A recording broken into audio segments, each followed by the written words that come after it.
Hi, I'm Sonia Curtis. I'm a local real estate agent in Los Angeles, California, and I wanted to talk today about the buyer's representation agreement or the buyer-broker agreement.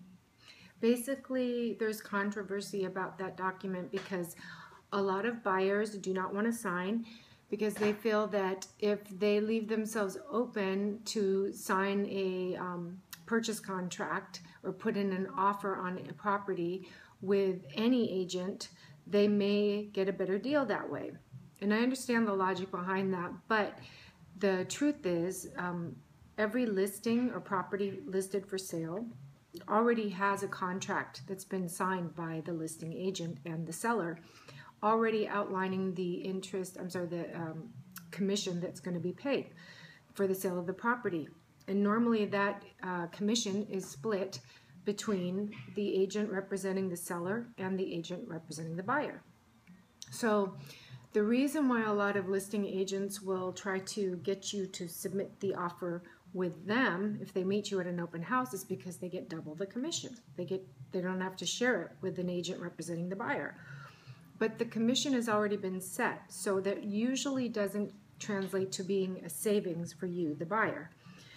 If you have a good agent and they know what they're doing, they still should be able to get you the property, even in a multiple offer situation. They can guide you and advise you and put in a strong offer on your behalf.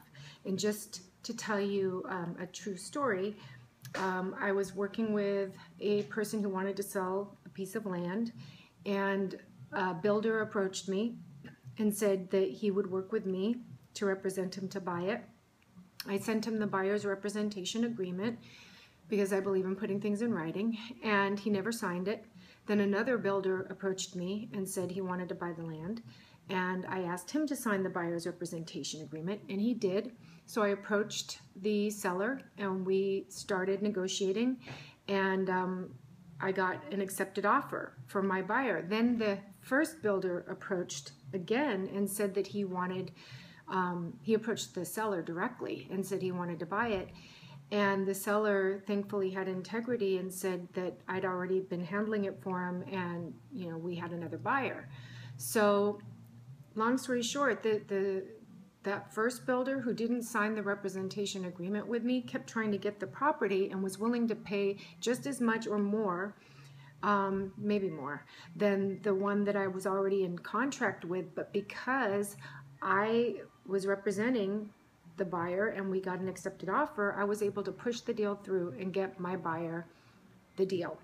So the bottom line is, if you commit to an agent, they'll commit to you. If you sign that document, they have a complete incentive to have your best interest in mind because they know that once they do the work for you, they will be compensated. We don't get paid in real estate for anything unless we represent the person who gets an accepted offer, or we represent the seller and there's a deal that's been done and carried out to fruition.